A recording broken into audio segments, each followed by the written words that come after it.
नमस्कार,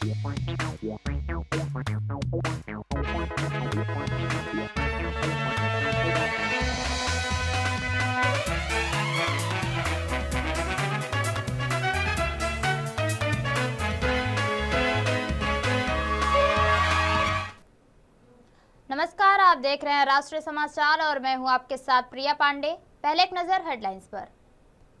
असम की सियासत में हलचल तेज, भूपेन बोरा थामेंगे भाजपा का दामन, गौरव गोगोई ने बोला जोरदार हमला। विधायक अजय सिंह ने शराबबंदी पर उठाया सवाल, कहा कई विधायक शराब पीकर आते हैं, बच्चों में नशीले पदार्थों के सेवन और समीक्षा की भी मांग। जेडीयू एमएलसी खालिद अनवर ने कहा मांस पर कोई प्रतिबंध नहीं, खुले में मांस नहीं बेचने की सलाह स्वास्थ्य के लिए है, किसी भी समुदाय को निशाना नहीं बनाया गया। शराबबंदी की समीक्षा को लेकर मंत्री संतोष सुमन का बयान, बिहार में पूरी तरह शराबबंदी है, महिलाओं की मांग पर किया गया था शराब बंद। सभी अंचलों में स्थापित होगा सीसीटीवी कैमरा, विभाग के अंदर अंचल स्तर पर अब सुनवाई सीसीटीवी कैमरे के लिए 1,25,000 राशि। महाराष्ट्र की सियासत में आज एक अहम मुलाकात ने राजनीतिक हलचल बढ़ा दी है। महाराष्ट्र नवनिर्माण सेना के प्रमुख राज ठाकरे ने उप मुख्यमंत्री एकनाथ शिंदे से उनके नंदनवन स्थित आवास पर सदिच्छा मुलाकात की। दोनों नेताओं के बीच कई अहम मुद्दों पर चर्चा भी हुई। बताया जा रहा है कि इस मुलाकात में कई राज्य की राजनीतिक स्थिति और मुंबई से जुड़े विषयों पर बातचीत हुई। मुंबई म्युनिसिपल कॉरपोरेशन चुनाव के बाद यह दोनों नेताओं की पहली मुलाकात है। इस बैठक को आगामी चुनावी रणनीति से भी जोड़कर देखा जा रहा है। हालांकि मुलाकात को औपचारिक बताया गया है, लेकिन इसके राजनीतिक मायने भी निकाले जा रहे हैं। राजनीतिक जानकर इस बैठक को भविष्य के संभावित समीकरणों से भी जोड़कर देख रहे हैं। महाराष्ट्र की राजनीति में बदलते समीकरणों के बीच यह मुलाकात काफी अहम मानी जा रही है। अब इस मुलाकात के बाद राज्य की सियासत में क्या बदलाव होंगे, इस पर सबकी नजर बनी हुई है। महाराष्ट्र में 5% आरक्षण रद्द किए जाने के फैसले पर शिवसेना के नेता और प्रवक्ता कृष्णा हेगड़े ने महायुति सरकार का बचाव किया है। उन्होंने कहा कि एकनाथ शिंदे के नेतृत्व वाली महायुति सरकार, जिसमें भारतीय जनता पार्टी, शिवसेना और राष्ट्रवादी कांग्रेस पार्टी शामिल है, उसने 2014 में दिए गए 5% मुस्लिम आरक्षण को रद्द किया है। कृष्णा हेगड़े के मुताबिक यह आरक्षण महाविकास आघाड़ी सरकार द्वारा ऑर्डिनेंस के जरिए अस्थायी तौर पर दिया गया था, जिसे कानून का रूप नहीं दिया गया था। उन्होंने यह भी कहा कि यह आरक्षण पिछड़े वर्गों के कोटे से दिया गया था, जिसे अब हटाकर पिछड़े वर्गों को उनका पूरा आरक्षण देने का फैसला लिया गया है। महायुति सरकार, जिसमें भारतीय जनता पार्टी, शिवसेना और अजित दादा पवार की एनसीपी है, उन्होंने मुसलमानों को जो 5% रिजर्वेशन दिया था 2014 में महाविकास आघाड़ी द्वारा, उसे रद्द किया है। महाविकास आघाड़ी ने एक ऑर्डिनेंस पास कर टेम्पररी रिजर्वेशन दी थी, लेकिन उसे कानून नहीं बनाया था कि रिजर्वेशन जो है, जो पिछड़े वर्गों के रिजर्वेशन से निकाल कर दिया गया था। अब महायुति ने इस रिजर्वेशन को हटाया है और पिछड़े वर्गों के लोगों को उनका पूरा रिजर्वेशन जो है वो मिलेगा। आगामी विधानसभा चुनाव से पहले असम की सियासत में हलचल तेज हो गई है। असम प्रदेश कांग्रेस कमेटी के पूर्व अध्यक्ष भूपेन बोरा ने 22 जनवरी 2026 को भाजपा का दामन थामने का फैसला किया है। राजनीतिक विश्लेषकों के द्वारा यह कदम कांग्रेस के लिए बड़ा झटका माना जा रहा है। मुख्यमंत्री हेमंत बिस्वा शर्मा ने इसे घर वापसी करार दिया है, जबकि कांग्रेस ने बोरा के इस निर्णय की कड़ी आलोचना की है। इसी बीच भूपेन बोरा ने भी कांग्रेस छोड़ने के पीछे की वजहों पर अपनी बात सार्वजनिक की है। Join BJP on 22nd February.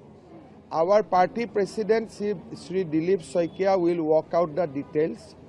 Along with him, a good number of Congress leaders will join in Guwahati as well as in North Lakhimpur. His joining will obviously strengthen the party. As I told in the morning, I think he is the last recognized Hindu leader in the Congress party. So we are very happy to have him in our party. Our national president Sri Nitin Nabin has already approved his joining. Rather, he welcomed him. He has already he conveyed my, when I talked to him, he has given his approval to. And Bhupen Bora will be given all sort of respect, dignity, and will always respect his teacher. And BJP, joining BJP will be like, for him it will be a homecoming, because it is almost a party with lot of people like us who doesn't have any, whose fathers are not occupied any high offices. So this is a party of simple people from simple family. I think he will enjoy his new family very. जी, तो एक तरफ हेमंत बिस्वा शर्मा ने बोरा का स्वागत किया, तो वहीं अब कांग्रेस इसको लेकर हमलावर हो गई है। बोरा के कांग्रेस में जाने के बाद अब कांग्रेस सांसद और वरिष्ठ नेता प्रियंका गांधी भी असम के दौरा करेंगी। मामले को लेकर कांग्रेस सांसद और असम कांग्रेस के नेता गौरव गोगोई ने क्या कहा, सुनिए।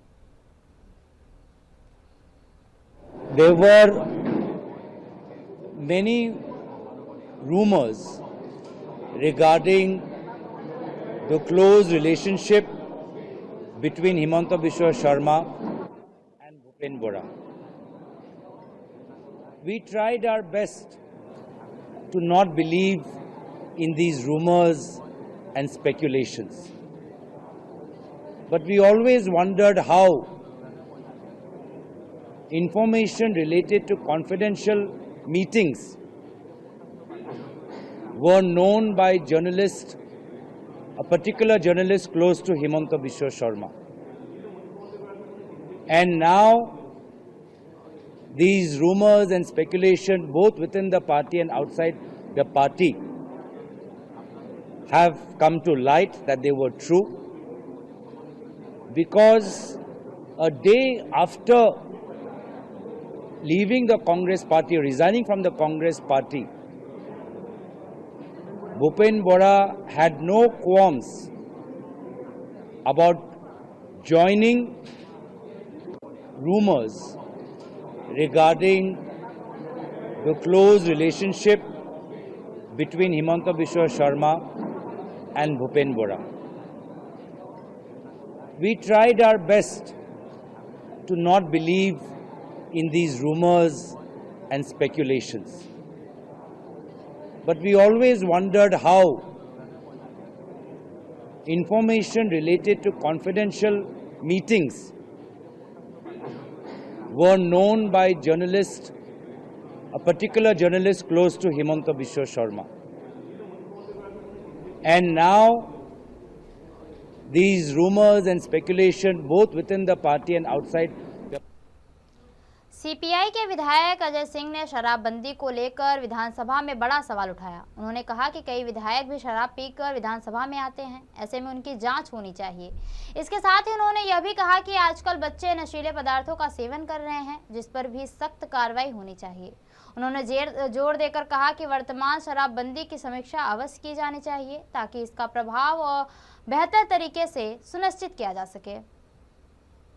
इससे पहले 17वीं विधानसभा की शुरुआत में जो है सभी विधायकों को शपथ दिलाया गया था कि आप सारा शराब नहीं पिएंगे, आप जो है दहेज मुक्त रहेंगे, आप बाल विवाह मुक्त रहेंगे।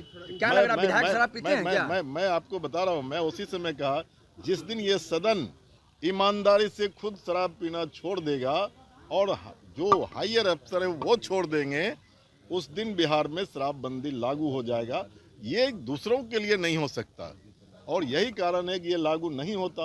बड़े बड़े लोग जो है, क्या विधायक लोग शराब, आपको लगता है क्या? आप जो कहवाना चाहते तो मैं तो कह दिया कि जिस दिन ये सदन पूरी तौर पर अपने को मुक्त कर लेगा, उस दिन शराबबंदी हो जाएगा। ये सवाल अंतरात्मा का सवाल है।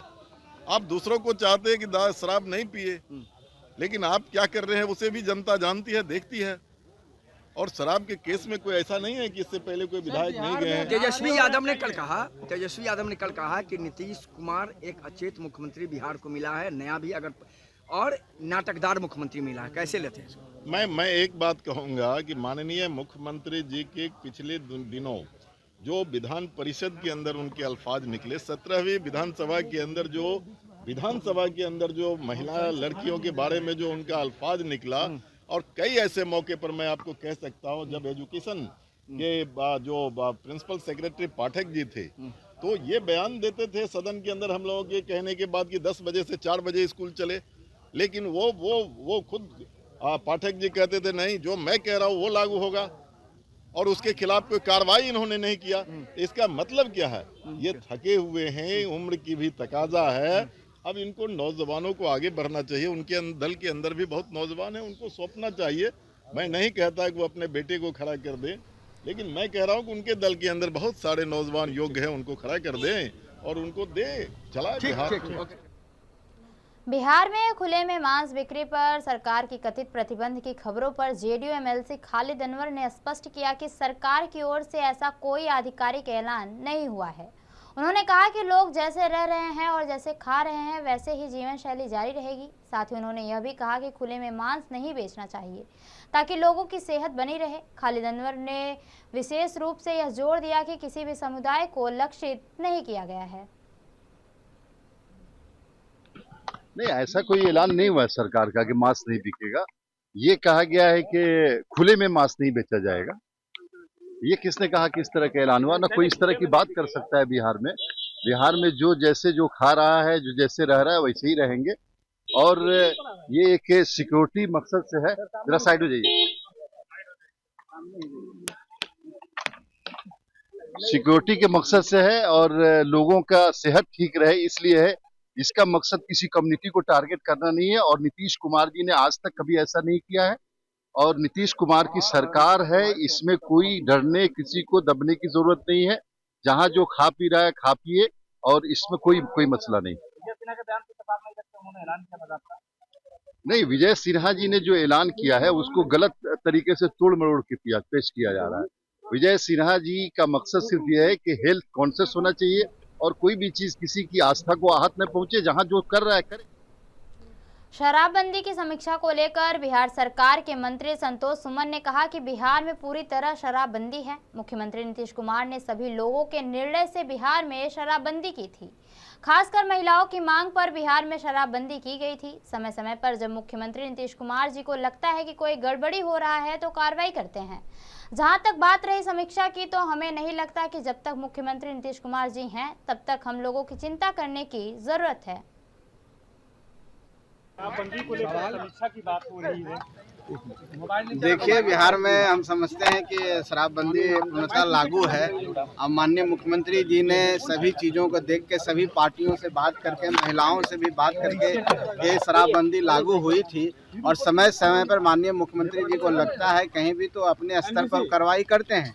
तो हमको नहीं लगता है कि किसी को चिंता करने का विषय है। जब माननीय मुख्यमंत्री जी हैं तो किसी को चिंता नहीं करना चाहिए। और समीक्षा की जहां तक बात है तो माननीय मुख्यमंत्री जी सक्षम है, उनको ऐसा लगता है तो और कड़ाई से इस नियम को कैसे पालन किया जाए, कैसे यहाँ पर पूर्णतः शराबबंदी हो, कैसे यहाँ के गरीब लोगों को रोजगार मिले, क्योंकि शराब उनको विनाश की ओर ले जा रही है। और मैं मानता हूँ कि शराबबंदी से लोगों को रोजगार मिला है। हमारी जो बच्ची बेटियाँ जो पढ़ नहीं पा रही थी, उनके माता पिता शराब छोड़ दिए हैं, उनको पढ़ाने लगे हैं, और बिहार में मंगल राज है। तो हम समझते हैं कि शराबबंदी में माननीय मुख्यमंत्री जी सक्षम है और सब कर रहे हैं। इस पर कोई वार्ता और कोई विचार करने की जरूरत नहीं।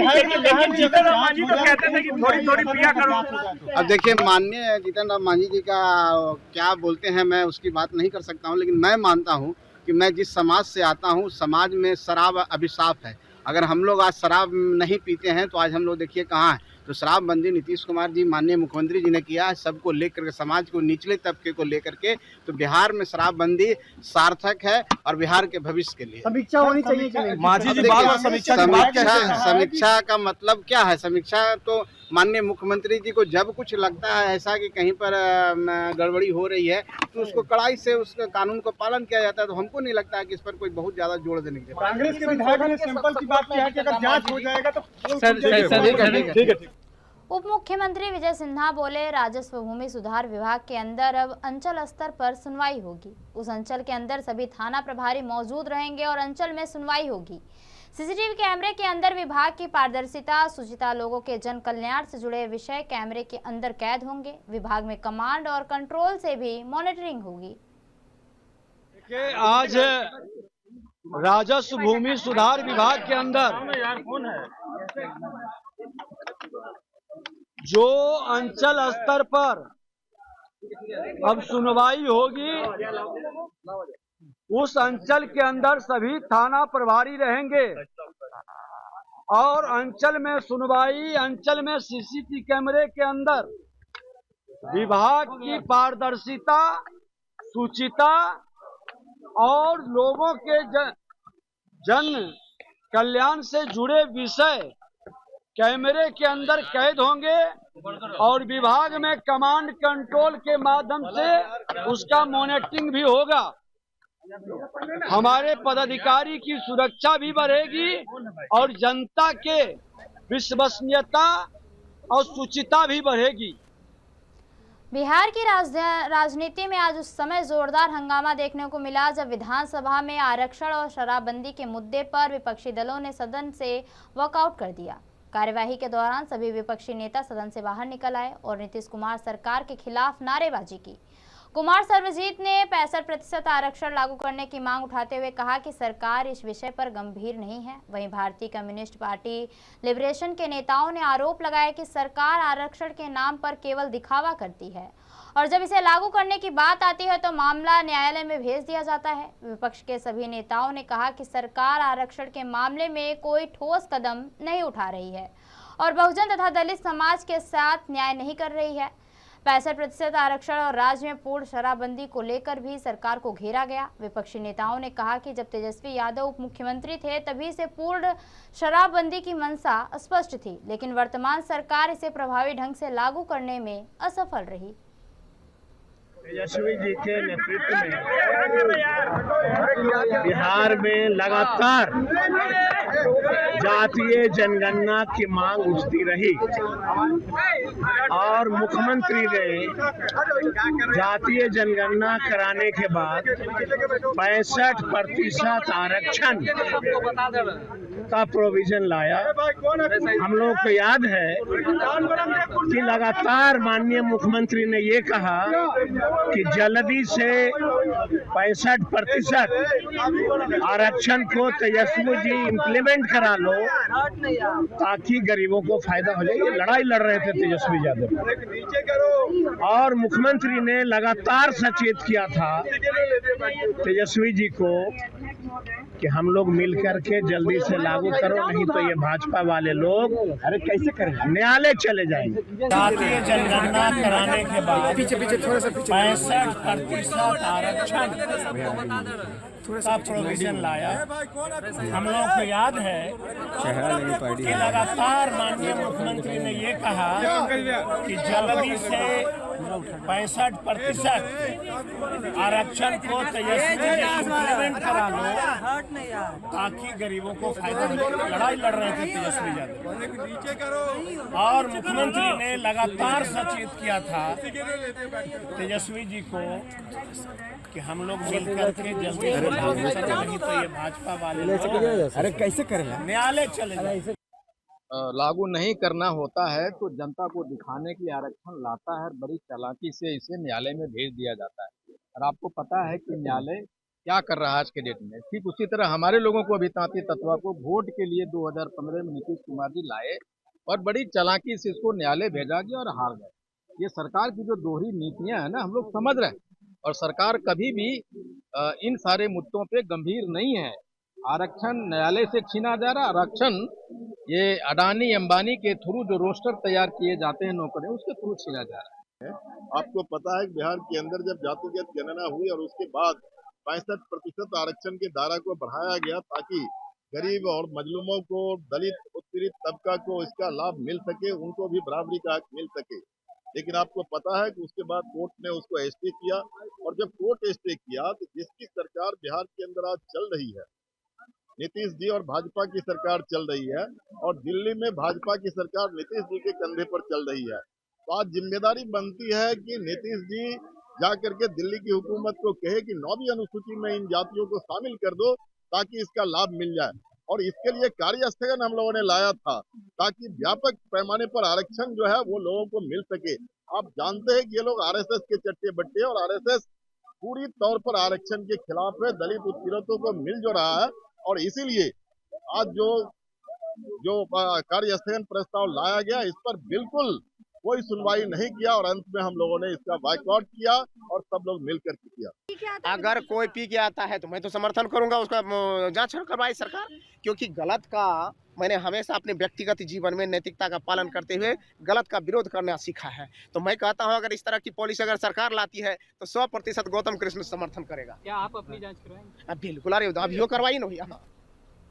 एक बार फिर विधान परिषद में मंत्री अशोक चौधरी और राजद के एमएलसी सुनील सिंह के बीच जमकर बहस देखी गई। धान की खरीद के सवाल पर मंत्री अशोक चौधरी ने तंज करते हुए कहा कि सरकार काम कर रही है, पर सप्लीमेंट्री सवाल करने वाले को जानकारी ही नहीं है। सुनील सिंह ने पूरक पर सवाल करते हुए अशोक चौधरी पर भड़कते हुए कहा कि मैं चाहूं तो असली और नकली डिग्री का पूरा पोल खोल सकता हूं। अशोक चौधरी ने सुनील सिंह की बात पर आग बबूला होते हुए कहा कि मैं चुनौती देता हूं, अगर फर्जी डिग्री साबित नहीं किया तो इस्तीफा दे दूंगा। सप्लीमेंट्री पूछ रहे हैं, उनको तो इस सब का ज्ञान नहीं था कि कैसे होता है प्रोक्योरमेंट, कैसे होता है क्या। ये तो माननीय नेता नीतीश कुमार ने अपने शासनकाल में प्रोक्योरमेंट की व्यवस्था की, किसानों को समर्थन मूल्य की व्यवस्था की और इस प्रदेश में कैसे हमारे किसान आर्थिक रूप से सबल हो उसकी व्यवस्था की है। महोदय, पहले तो हम आसन को आग्रह करते हैं कि जो दूसरे के ज्ञान के बारे में बखान कर रहे हैं कि उनको कोई ज्ञान ही नहीं है, तो हम भी जानते हैं कि उनका नकली डिग्री कैसे मिला है, तो इसलिए उसमें बताने की जरूरत नहीं है जो और कैसे प्रोफेसर बने हैं। हम चैलेंज करते हैं कि ये सदन में मेरे डिग्री को नकली साबित करे, नहीं तो विधान परिषद से इस्तीफा दे। महोदय, हम चुनौती देते हैं, चुनौती देते हैं, या तो मेरे डिग्री को नकली साबित करे और नहीं तो विधान परिषद से इस्तीफा दे। सवाल है महोदय, हमारा पूरक सवाल ये है, इसको निकाल दीजिए महोदय, पहले तो ये मेरे डिग्री को नकली साबित करे, नहीं तो विधान परिषद बंद करे। कानपुर के अनवरगंज थाना क्षेत्र में पुलिस ने एक ऐसे शातिर ठग को गिरफ्तार किया है जो खुद को पुलिस अफसर बताकर लोगों की नौकरी दिलाने का झांसा देता था। आरोपी पूरी पुलिस वर्दी में बेल्ट, जूते और पीए कैप के साथ फर्जी आईडी कार्ड और कार पर नकली नंबर प्लेट लगाकर लोगों को प्रभावित करता था। पूछताछ में सामने आया कि वह लखनऊ में प्राइवेट स्कूल और होटल किराए पर लेकर नकली परीक्षा और इंटरव्यू आयोजित करता था और नौकरी के नाम पर मोटी रकम वसूलता था। रिजल्ट में देरी का बहाना बनाकर अभ्यर्थियों को डराया धमकाया भी जाता था। पुलिस ने उसके पास से फर्जी पुलिस आईडी, वर्दी, लाइटर, पिस्टल, कारतूस और अन्य दस्तावेज भी बरामद किए हैं। अनवरगंज पुलिस को ये सूचना प्राप्त हुई थी कि एक सब इंस्पेक्टर की वर्दी में एक व्यक्ति घूम रहा है जो फर्जी है। इस सूचना के आधार पर तत्काल पुलिस सक्रिय हुई और उस व्यक्ति को गिरफ्तार किया गया। व्यक्ति पूरी तरह से पुलिस उपनिरीक्षक उत्तर प्रदेश पुलिस की वर्दी पहन रखी थी। उससे विस्तृत पूछताछ की गई तो पता चला कि वो सब इंस्पेक्टर नहीं है, वो नाव का रहने वाला है। उसकी गाड़ी की जब जांच की गई तो गाड़ी जो थी वो गवर्नमेंट वाली सीरीज़ की गाड़ी थी। उसके बारे में जांच की गई तो पता चला कि वो इनकम टैक्स के जॉइंट कमिश्नर की सरकारी गाड़ी का नंबर पड़ा हुआ है और वो फर्जी नंबर प्लेट लगा करके घूम रहा है। गाड़ी की तलाशी ली गई तो तलाशी में उसके पास से एक फर्जी पिस्टल, कारतूस, फर्जी जो थे, इसके साथ पुलिस का, यूपी पुलिस के सब इंस्पेक्टर का आई कार्ड, सीबीआई के विभिन्न कार्ड्स, प्रमुख पूर्व